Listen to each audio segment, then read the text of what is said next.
Assalamualaikum warahmatullahi wabarakatuh. Halo teman-teman semuanya. Selamat datang di video presentasi kelompok 3 program studi pendidikan guru sekolah dasar semester 2 kelas A mata kuliah pendidikan karakter. Yang terhormat dosen pengampu Bapak Dr. Andes Haji Budi Ahmad Masur MPD dan teman-teman PGSD 2A yang saya banggakan. Baiklah teman-teman, di sini saya dan rekan-rekan saya akan mempresentasikan mengenai strategi pengembangan karakter di kelas, itu judul ke-1, dan judul kedua yaitu pendidikan karakter berbasis budaya sekolah. Baik teman-teman, langsung saja kita ke penyampaian materi dengan judul materi 1 yaitu tentang strategi pengembangan karakter di kelas. Di sini ada beberapa materi yang akan kita sampaikan. Materi pertama akan disampaikan oleh saya sendiri atas nama Lucy Susilawati. Materi kedua akan disampaikan oleh Teh Lisna Nurul Amelia. Materi ketiga akan disampaikan oleh Teh Luli Suryani. Materi keempat akan disampaikan oleh Teh Indi Anbarwati dan materi terakhir akan disampaikan oleh Kak Madamin. Untuk teman-teman semuanya, mohon untuk disimak baik-baik penjelasan dari saya dan rekan-rekan saya. Terima kasih. Pengertian pengembangan karakter di kelas. Pengembangan karakter di kelas adalah proses menanamkan nilai-nilai formal, etika, dan sosial kepada siswa melalui kegiatan pembelajaran, interaksi, dan lingkungan kelas yang mendukung.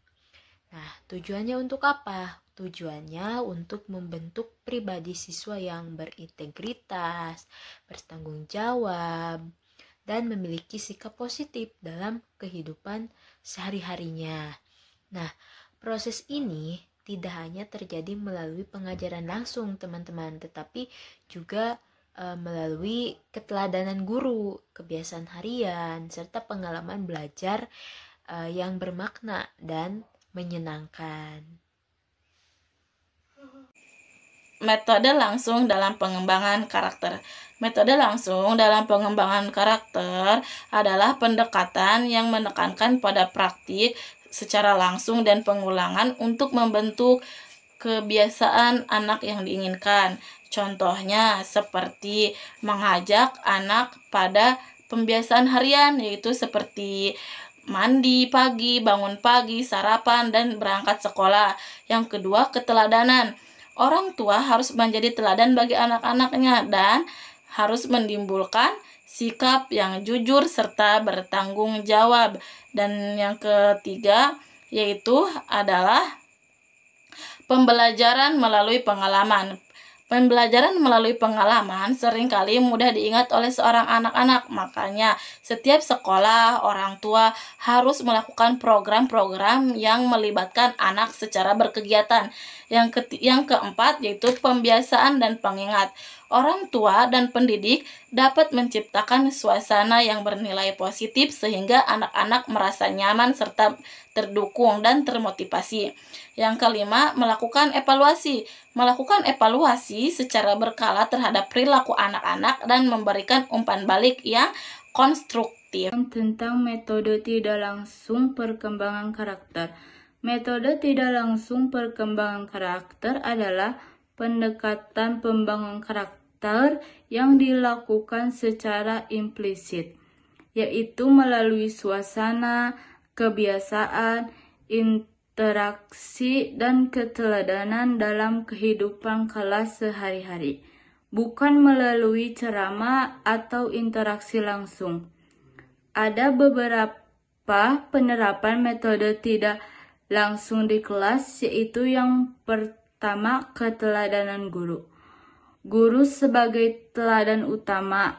Perilaku guru dalam bersikap jujur, sabar, adil, dan disiplin akan ditiru siswa. Contohnya, guru meminta maaf ketika terlambat masuk ke dalam kelas. Yang kedua yaitu budaya kelas yang positif. Menciptakan lingkungan kelas yang mendukung nilai-nilai karakter seperti tanggung jawab, kerjasama, dan toleransi. Contohnya, siswa dibiasakan menyelesaikan tugas bersama dan menghargai pendapat teman. Yang ketiga, pembiasaan harian. Kebiasaan sederhana tapi bermakna ditamankan melalui aktivitas rutin. Contohnya, mengucapkan salam saat masuk dan keluar kelas. Yang terakhir yaitu penanganan konflik dan refleksi. Memberikan kesempatan kepada siswa untuk merefleksikan kesalahan dan belajar dari konsekuensinya tanpa hukuman yang keras, menumbuhkan kesadaran dan tanggung jawab pribadi. Materi yang ketiga adalah teknik penguatan karakter di sekolah. Dapat dilakukan melalui beberapa cara. Yang pertama, integrasi nilai-nilai karakter dalam kurikulum. Mengintegrasikan nilai-nilai karakter seperti kejujuran, tanggung jawab, dan empati ke dalam kurikulum sekolah. Yang kedua, ada kegiatan ekstrakurikuler. Mengadakan kegiatan ekstrakurikuler yang dapat membantu siswa mengembangkan karakter seperti kegiatan sukarela, debat, dan kegiatan seni. Yang ketiga, ada role model. Guru dan staf sekolah dapat menjadi role model bagi siswa dengan menunjukkan perilaku yang positif dan bertanggung jawab. Yang keempat, ada kegiatan refleksi. Mengadakan kegiatan refleksi untuk membantu siswa memahami dan mengembangkan karakter mereka. Yang kelima, ada penghargaan dan pengakuan. Memberikan penghargaan dan pengakuan kepada siswa yang menunjukkan perilaku positif dan mengembangkan karakter yang baik. Yang keenam, keterlibatan orang tua dan masyarakat. Melibatkan orang tua dan masyarakat dalam penguatan karakter siswa. Orang tua dan masyarakat dapat membantu siswa mengembangkan karakter yang positif dengan memberikan dukungan dan contoh yang baik. Dengan menggunakan teknik-teknik tersebut, sekolah dapat membantu siswa mengembangkan karakter yang positif dan menjadi warga negara yang bertanggung jawab. Saya Madamin, saya akan menjelaskan contoh implementasi di kelas. Yang bisa saya sampaikan ada 3 contoh. Yang pertama ada diskusi kelompok. Siswa membahas topik yang terkait dengan nilai-nilai karakter seperti empati, kerjasama, atau tanggung jawab. Yang kedua ada proyek kolaboratif. Siswa bekerja sama dalam proyek yang memerlukan kerjasama, komunikasi, dan tanggung jawab. Dan yang terakhir yang ketiga ada simulasi situasi. Siswa berperan dalam situasi yang memerlukan penerapan nilai-nilai karakter seperti menyelesaikan konflik atau membuat keputusan etis. Nah, dengan demikian pendidikan karakter dapat diintegrasikan ke dalam kegiatan pembelajaran di kelas. Baiklah teman-teman, itu adalah penyampaian materi dari saya dan rekan-rekan saya. Dari materi ini bisa diambil kesimpulan bahwa pengembangan karakter di kelas penting untuk membentuk pribadi siswa yang positif. Hal ini dapat dilakukan melalui metode langsung, tidak langsung, serta berbagai teknik seperti integrasi nilai, kegiatan reflektif, dan keterlibatan lingkungan. Pendidikan karakter juga dapat diimplementasikan melalui aktivitas kelas yang mendorong empati, tanggung jawab, dan kerjasama. Baik teman-teman, judul materi 1 tadi sudah selesai dipresentasikan oleh saya dan rekan-rekan saya. Sekarang kita lanjut ke judul materi 2, yaitu tentang pendidikan karakter berbasis budaya sekolah. Nah, di sini juga ada beberapa materi yang akan kita sampaikan. Materi pertama akan disampaikan oleh saya sendiri. Materi kedua akan disampaikan oleh Teh Indian Berwati. Materi ketiga akan disampaikan oleh Teh Lisna Nurul Amelia. Dan materi keempat akan disampaikan oleh Teh Lili Suryani. Dan materi terakhir akan disampaikan oleh Kak Madamin. Untuk teman-teman semuanya, silahkan disimak baik-baik ya penjelasan dari saya dan rekan-rekan saya. Terima kasih. Konsep pendidikan berbasis budaya di sekolah. Pendidikan berbasis budaya merupakan pendekatan pembelajaran yang mengintegrasikan nilai-nilai budaya, norma, adat istiadat, dan kearifan lokal ke dalam proses pendidikan di sekolah. Konsep ini bertujuan untuk membentuk karakter peserta didik yang berakar kuat pada budaya bangsa, sekaligus menumbuhkan rasa cinta dan bangga terhadap warisan budaya sendiri. Nah, dengan mengaitkan materi pembelajaran pada kehidupan nyata dan lingkungan sekitar, pendidikan menjadi lebih kontekstual dan bermakna bagi siswa.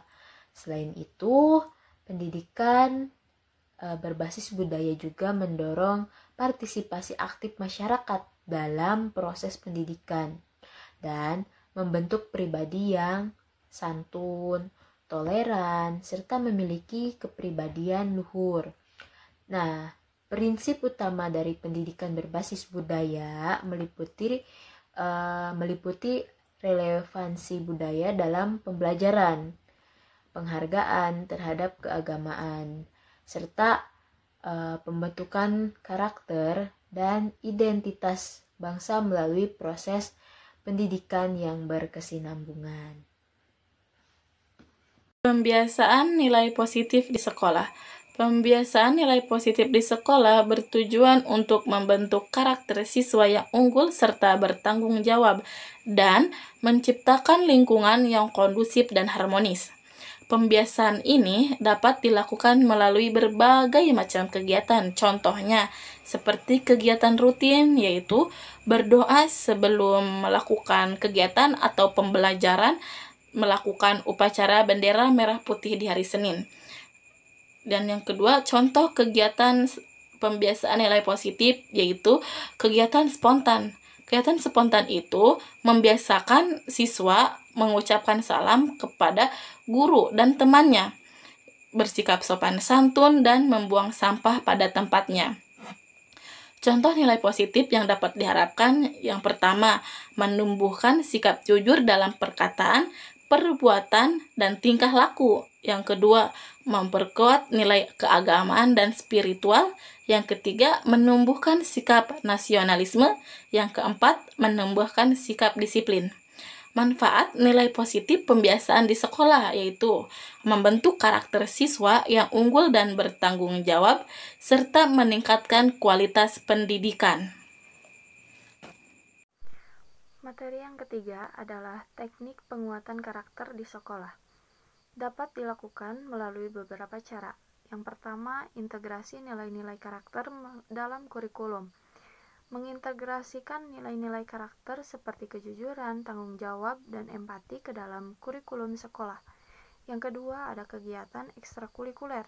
Mengadakan kegiatan ekstrakurikuler yang dapat membantu siswa mengembangkan karakter seperti kegiatan sukarela, debat, dan kegiatan seni. Yang ketiga, ada role model. Guru dan staf sekolah dapat menjadi role model bagi siswa dengan menunjukkan perilaku yang positif dan bertanggung jawab. Yang keempat, ada kegiatan refleksi. Mengadakan kegiatan refleksi untuk membantu siswa memahami dan mengembangkan karakter mereka. Yang kelima, ada penghargaan dan pengakuan. Memberikan penghargaan dan pengakuan kepada siswa yang menunjukkan perilaku positif dan mengembangkan karakter yang baik. Yang keenam, keterlibatan orang tua dan masyarakat. Melibatkan orang tua dan masyarakat dalam penguatan karakter siswa. Orang tua dan masyarakat dapat membantu siswa mengembangkan karakter yang positif dengan memberikan dukungan dan contoh yang baik. Dengan menggunakan teknik-teknik tersebut, sekolah dapat membantu siswa mengembangkan karakter yang positif dan menjadi warga negara yang bertanggung jawab. Saya Lili Suryani, saya di sini akan menjelaskan tentang menciptakan iklim sekolah yang positif. Menciptakan iklim sekolah yang positif sangat penting karena untuk mendukung perkembangan akademik dan emosional siswa. Ada beberapa langkah yang dapat dilakukannya. Yang pertama, membangun hubungan yang baik. Guru, siswa, dan staf sekolah harus menjalin komunikasi yang terbuka dan saling menghargai. Mengedepankan empati, toleransi, dan sikap saling membantu. Selanjutnya, menetapkan aturan yang jelas dan adil. Sekolah harus memiliki aturan yang konsisten, adil, dan dipahami oleh semua pihak. Penegakan disiplin harus bersifat mendidik, bukan menghukum. Selanjutnya, lingkungan fisik yang mendukung. Menciptakan ruang kelas dan lingkungan sekolah yang bersih, aman, dan menyenangkan. Yang selanjutnya, penguatan karakter dan kesejahteraan emosional. Lakukan kegiatan yang menumbuhkan nilai-nilai positif seperti kerjasama, kejujuran, dan tanggung jawab. Yang selanjutnya, pembelajaran yang aktif dan menyenangkan. Gunakan metode pembelajaran kolaboratif, diskusi kelompok, proyek, dan permainan edukatif. Selanjutnya, kegiatan ekstrakurikuler dan minat bakat. Sediakan beragam kegiatan seperti klub interaksi, olahraga, seni, atau teknologi agar semua siswa bisa mengekspresikan dirinya sendiri. Selanjutnya, penerapan program sekolah ramah anak. Libatkan siswa dalam menjaga keamanan dan kenyamanan sekolah. Selanjutnya, membangun budaya refleksi dan evaluasi diri, agar siswa menilai perilaku dan capaian belajar mereka sendiri. Beri ruang untuk perbaikan diri, bukan hanya hukuman saat melakukan kesalahan. Saya Madamin, saya akan menjelaskan observasi dan evaluasi penerapan pendidikan karakter. Dapat dilakukan dengan cara mengobservasi siswa dengan mengamati perilaku siswa dalam berbagai situasi seperti di kelas, di lapangan, atau dalam kegiatan ekstrakurikuler, dan melihat bagaimana siswa berinteraksi dengan teman-teman dan guru. Dan selanjutnya, evaluasi, menilai efektivitas program pendidikan karakter yang telah dilaksanakan dan mengukur perubahan perilaku siswa setelah penerapan pendidikan karakter. Nah, dengan demikian, observasi dan evaluasi dapat membantu meningkatkan kualitas penerapan pendidikan karakter di sekolah. Nah, teman-teman, itu adalah penyampaian materi dari saya dan rekan-rekan saya pada judul kedua. Pada materi ini, kesimpulannya adalah penerapan pendidikan karakter berbasis budaya di sekolah penting untuk membentuk siswa yang berakhlak mulia, bertanggung jawab, dan menghargai nilai-nilai budaya. Hal ini dilakukan melalui keteladanan guru, integrasi nilai budaya dalam pembelajaran, serta menciptakan lingkungan sekolah yang positif. Observasi dan evaluasi rutin juga diperlukan untuk mengukur keberhasilan dan mengembangkan program karakter secara berkelanjutan. Nah, teman-teman, itu adalah penyampaian materi dari saya dan rekan-rekan saya kelompok 3. Semoga apa yang disampaikan oleh saya dan rekan-rekan saya bisa menjadi bermanfaat untuk kita semua. Dan saya akhiri presentasi kali ini. Kurang lebihnya mohon maaf. Wabillahi taufiq wal hidayah. Wassalamualaikum warahmatullahi wabarakatuh.